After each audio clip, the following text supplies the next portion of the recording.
If you're an international candidate and you're watching this video, you're likely trying to land your international role from a distance in your destination country, trying to land a job so that you can ensure your immigration and start your new life. Now, if you're looking at New Zealand and trying to land a job in New Zealand, then probably what you'll be experiencing or seeing in the news is a lot of doom and gloom. It's a lot of there's a recession, there are fewer jobs, unemployment is higher than what it's supposed to be or higher than what it normally is. A lot of people are getting laid off, etc. And this makes you feel that this recession, if we can call it a recession, is affecting you in a way that you can't land your job. So in this video, I'm going to take you through the 3 ways in which this recession or perceived recession in New Zealand is going to affect your job search. Let's get into it. I'm Zarelsi, an international career strategist and migration mentor. And if you don't know me, for the last 2 decades, I've worked very closely with hundreds of immigrant job seekers around the world, helping them to land and secure their roles in their destination countries, in countries like New Zealand, Australia, Canada, Western European countries, etc. So if you want me to help you, also look below this video. There's a link where you can book a free strategy consultation with me if you are an eligible visa and document ready international candidate. In this video, I'm going to take you through the 3 ways in which this perceived recession in New Zealand is going to affect your job search. Now, number 1 here is your perceived state of consciousness. Yes, why is this so important? What does this have to do with the recession in New Zealand? Let me explain.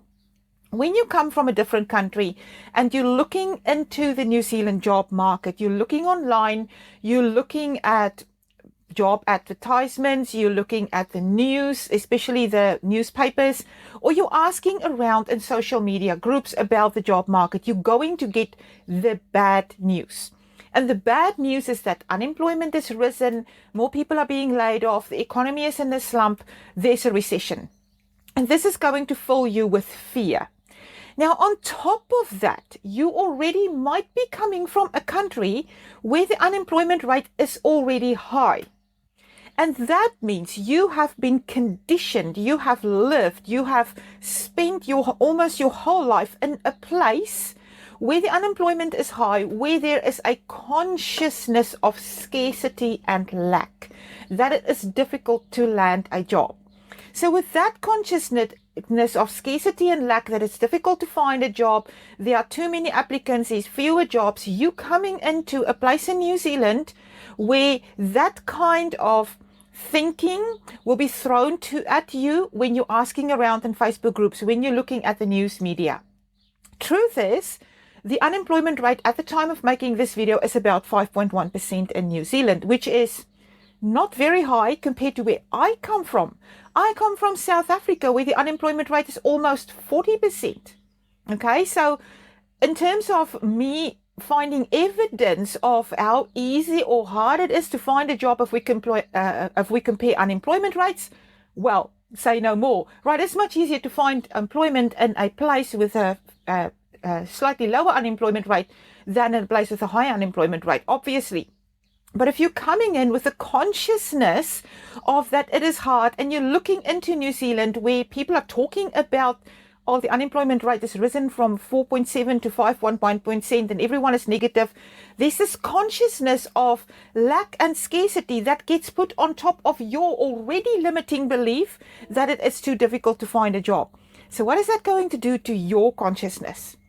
Now, you cannot solve your problem from the place that's already created your problem. If you believe that it's really difficult to find a job in New Zealand, adding on to that another belief that it's difficult to find a job in New Zealand is not going to solve your problem. What you actually need to believe is the opposite.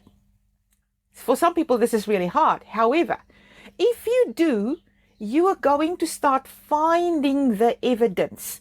Just as you're finding the evidence that it's really hard to find a job, you're also going to find the evidence that it's really easy to find a job if you're going to look for the evidence of it. Let me give you some examples.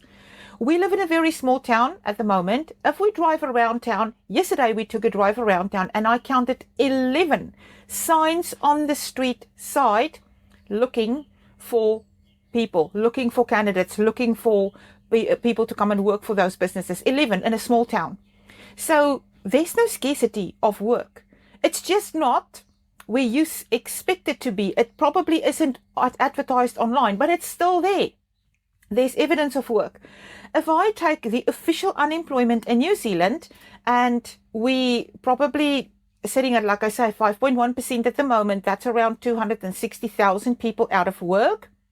And I take how many jobs are advertised at the moment, which is around 60 to 70,000 jobs. If you look at all the online places where jobs are usually going being advertised by employers, then that makes up about 15 to 20% of the available opportunities. So if we times that by 5, we come up with nearly 300,000 to 400,000, maybe even 500,000 opportunities out there available in the job market. And half of those are people that are unemployed, can be for people that are unemployed. Can you see? There's evidence to the contrary out there. So your belief system in terms of how difficult it is and how hard it is to find a job, your consciousness will absolutely have an effect on how you perceive this recession in New Zealand and how that is going to affect what you do in terms of expecting.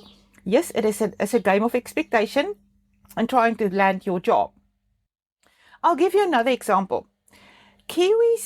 Most Kiwis don't think about the fact that it's hard to find a job. They'll walk out of one job into another job tomorrow morning. For them, it's a no-brainer. It's just so easy because there's jobs everywhere. And that kind of consciousness is so contrary to where I come from.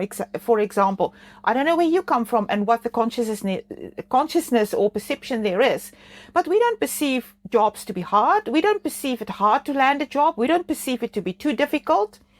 And therefore, people don't stay in jobs for long. They stay for 2 years, 18 months, 3 years, maybe 4 years, and then they'll move on to another job. It's not a thing. It's not a worry about it. People who come from countries where there's high unemployment would stay for 10, 15, 20 years in one job because they perceive it to be harder to get another one.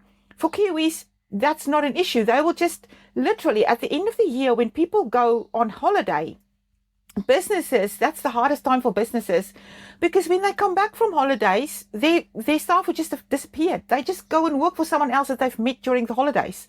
That is how easy it is to find a job. We don't perceive it as difficult.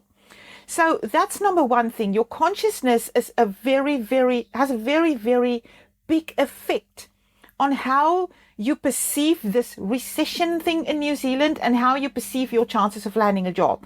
So that's one thing. It's a little bit of a metaphysical thing, but it has a huge effect. So if you're working with me one-on-one, by the way, look for a link below. You can book a free call with me to strategize on this. But if you're coming to work for me, the first thing I'll do is have a call with you to check your consciousness. But also when you start working with me in a one-on-one program, the Elite Career Mentor program, there's an onboarding call where we talk a little bit about your mindset, your attitude, how to shift these beliefs, how to identify the limiting beliefs, how to shift the beliefs, and then go to the place where we can, from where we can believe different things, and that makes everything so much more easy. Right. Second thing is visibility. All right. So if you are going to apply online from offshore, your number one problem is visibility. You literally can be as good as you are, but if no one knows about you, you're invisible. So why are you invisible? You're being kept invisible by online ATS systems, applicant tracking systems, which are software that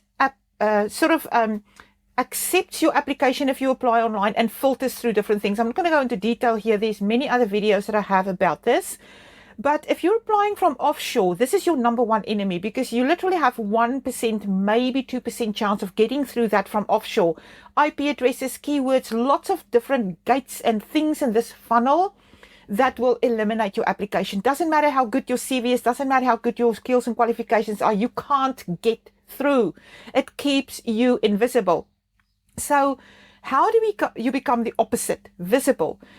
To become visible, you've got to avoid those gates. You've got to find a back door. You've got to do something different to get in front of the hiring managers. So the antidote for the invisibility problem is avoiding getting caught up in those nets and getting straight to the hiring manager who wants someone like you. And that takes another strategy. You can't apply online. That's a job search strategy. It doesn't work for immigrants.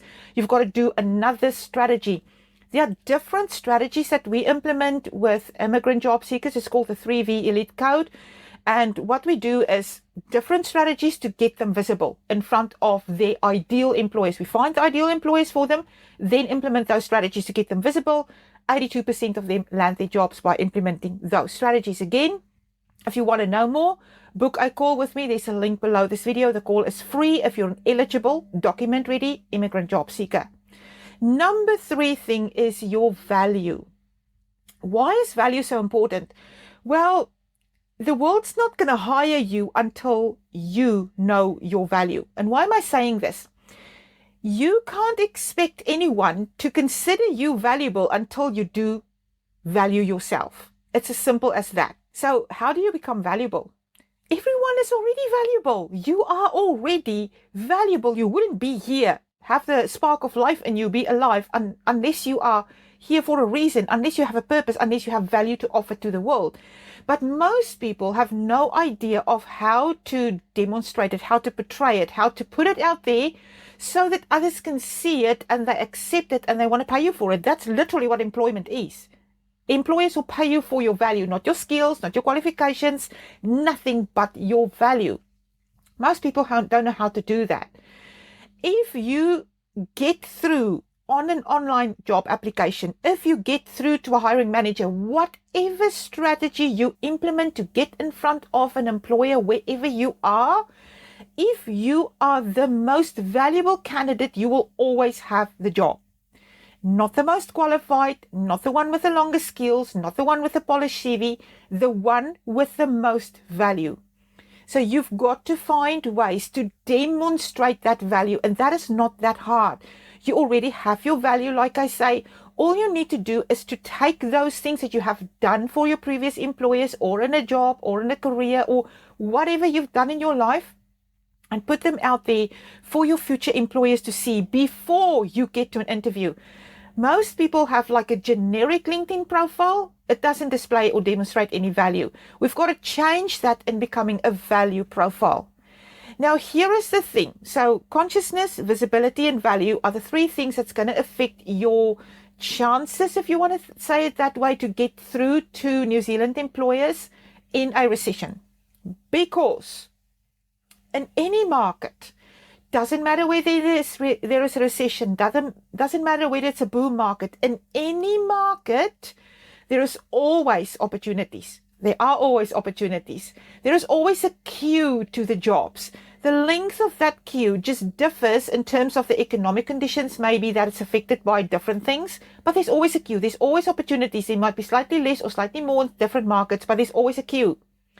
Your place in that queue is determined by how visible you are and how valuable you are. If you are the most visible and the most valuable candidate, you'll always be in the front of the queue.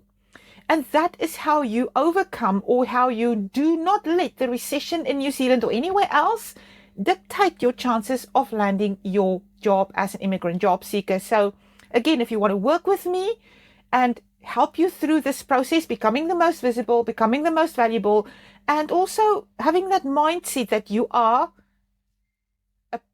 definitely able to land that job, there's a link below this video. Book that free strategy consultation with me. Just a note here, you must be eligible, you must be document ready, and I'm going to ask you for proof of that. And if you don't know how to do that, send me a message on LinkedIn and I'll show you how to find your eligibility and become document ready before you start your job search. I hope this video was helpful. Tell me in the comments below if you have tried finding a job in New Zealand and how you have come across the pushback in terms of how the recession might influence your job search. See you later.